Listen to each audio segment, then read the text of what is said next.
What's up? What's good? What's wrong? Scratch Pearly. Really good news. Your man Theo Bullen. Welcome to another exciting episode. I ain't saying I'm just saying with the raw minute. Y'all go ahead and clap that damn thing on up. Go ahead and clap that damn thing on up. Oh yeah. Before we begin, like, share, subscribe. You like, leave a comment. You don't like, leave a constructive comment. Why? Because constructive comments help. And if you know me, grow me. Sharing is caring. So yeah, constructive comments are always welcome. Absolutely. Y'all see what we got going on here. Black Panther, Ultimate Black Panther issue 2. We got to get the creative team out the way. Yeah, we do. We got Brian Hill as the writer. Phenomenal job. Stefano Caselli as the artist. Bruh. Color artist, David Carell. Y'all making it do what it do. VC's Corey Pettit as the letterer, and Stefano Caselli and David Carell as the cover artist.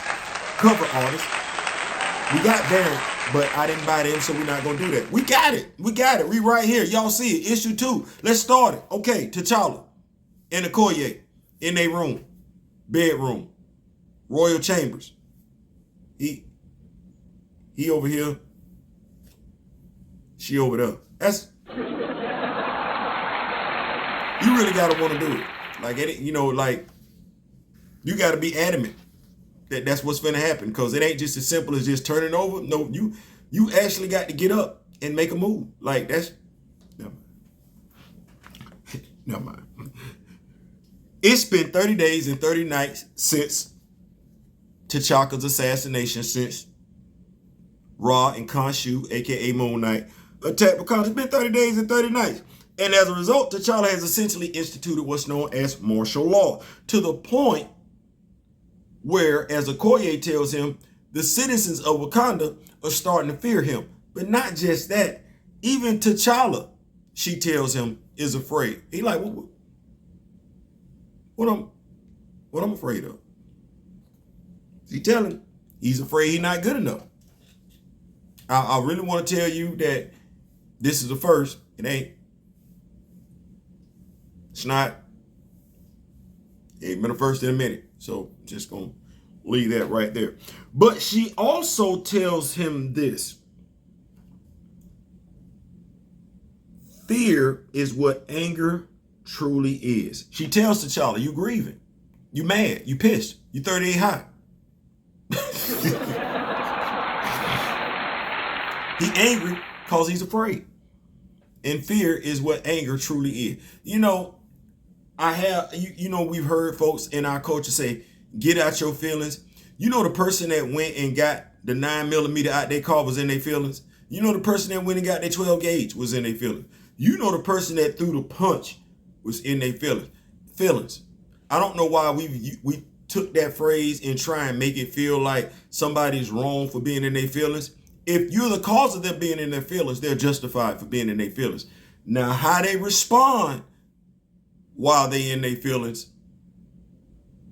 But we just need to know, because I'm trying to make sure we understand. The prisons are full of people who did something because they was in their feelings. Might want to think about it. Might want to get a hold on your feelings. I ain't saying. Anyway, I'd love to tell you, like I said, T'Challa has never faced this. He has. And since it's this close to Sunday, I'm not finna lie and tell you he hasn't. No, he didn't face this before. Daggum to every Black Panther writer, it is what it is. They end their conversation when he tells her that he has counsel with the Vodou Khan, in which she advises him to not trust them, for they serve their prophecies. They don't serve him. He don't need to serve them. They don't serve him. They serve their prophecies. He don't need to serve them. She's a wise woman. She is. Once there, he is told by Matron Imala that a woman of light will come to him, that they'll link up, and she will bear him a child. He asks her basically, does she mean Okoye? And we can see here she's very vague with the answer. She just tells him destiny doesn't care about what we want as individuals. We can debate that later on, because I get that. Totally do get that. From there, we move to the outer border as the DoraMilaje battle the forces of Konshu.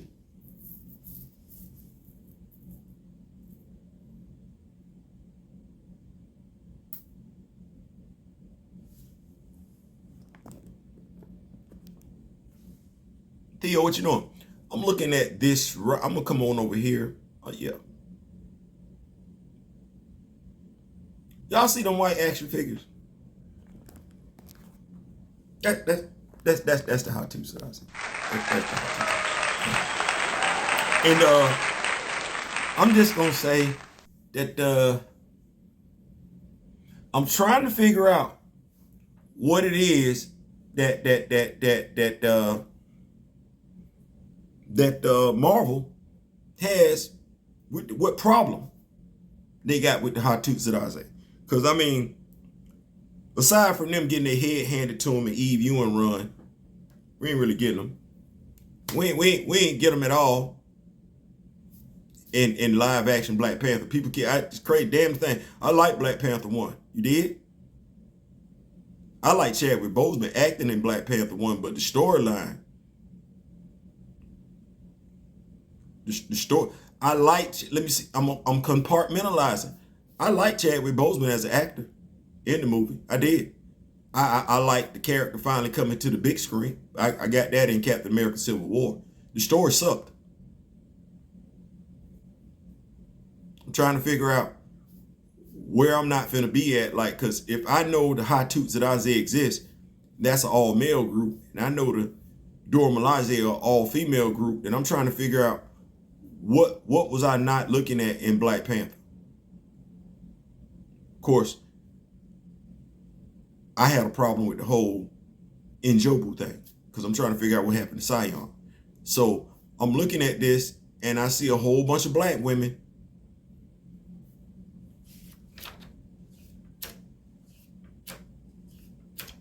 They nice with it now.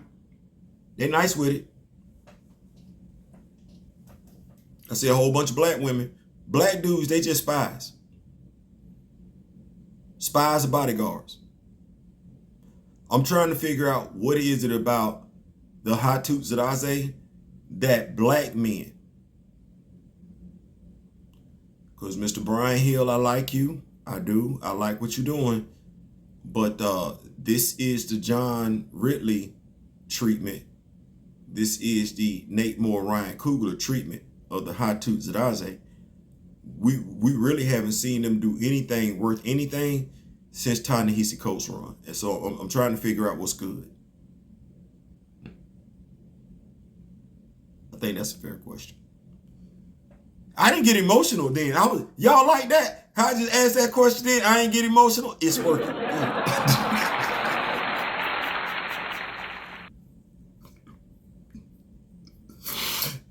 Woosah, it's working. Anyway, I'm back. As Shuri observes the battle from afar, she and T'Challa introduce a Black Panther Mechazoid. That's what that is. That brings the battle quickly to an end.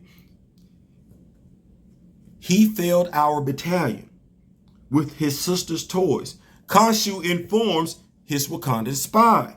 The conversation between they and the spy are very telling. It's almost like they're having two different conversations. Because Ra and Konshu trying to make sure that they can get in and invade Wakanda. That really ain't what the spy's motivation, the way they talk. That it ain't like that. That's them. No, you just supposed to cause some trouble for Wakanda to allow the spy to do what the spy wants to do. And they even sum it up at the end of it when they ask, say, hey. Ra, Konshu, they chopping it up with it. Say, hey, you trust the spy? Konshu like, no, I don't. But I trust they want Wakanda to fall. I can't necessarily say that's what they want. They might want you to cause some trouble. Some trouble for the current ruler of Wakanda. But I can't necessarily swear they want Wakanda to fall, because that conversation ain't really go like that. Y'all go back and reread that conversation if y'all got Ultimate Black Panther 2. Yeah, they weren't paying attention to what the spy was telling them. Anyway, in the war room, we find T'Challa with his most trusted, his wife Okoye, Shuri, Faxil and Anon, the 2 spies from the first issue, and 3 unnamed daughters. One, I'm just going to assume is Abeni. Just going to make that the door from the first issue that was talking to a shorty. I'm just going to assume one of those her. They know they have a spy in their midst, but who is it? Shorty's expression and Okoye's words are visually and verbally on point. Well, I'm liking it. Like, y'all doing y'all thing. Shorty's expressions are way too telling. Like that right there. Like, what do you mean? Who could be doing it? Really? And Okoye's words are also telling. A traitor usually wants more than a nation has given them. Someone close to them, but not embraced by them. Well, Shorty is close to them, but her warring ways are not embraced by them. No longer mere spies, T'Challa tells Faxul and Anon that they are charged with protecting both Okoye and Shorty, which leads me to believe one of these cats not, excuse the pun, not making it out this story arc. Y'all let me know who y'all got your money on. I don't believe Faxul and Anon gonna make it to the end of this story. I don't. That said, T'Challa heads out, not so alone. He got Shorty in his ear until the signal. Y'all see that? It's lost. Yeah. His airship shot out the sky. Yup. And he survived, find himself surrounded by the forces of Konshu, and they letting that thing go. They letting it go. My dog putting it up until lightning come a calling. Lightning comes a calling into Ororo, woman made of light. That's it. The story. I told y'all it was fast. It was. I liked it. Like I said, I liked it. I enjoyed it. It's some stuff that I'm familiar with that has happened before. Like I said, different it's a similar recipe, some same ingredients, some similar ingredients, some different ingredients, but nevertheless enjoyable. So I will be picking up issue 3. Thank you so much, Brian Hill. Thank y'all so much for rocking with me. Click, like, share, subscribe. I ain't saying, I'm just saying. Peace.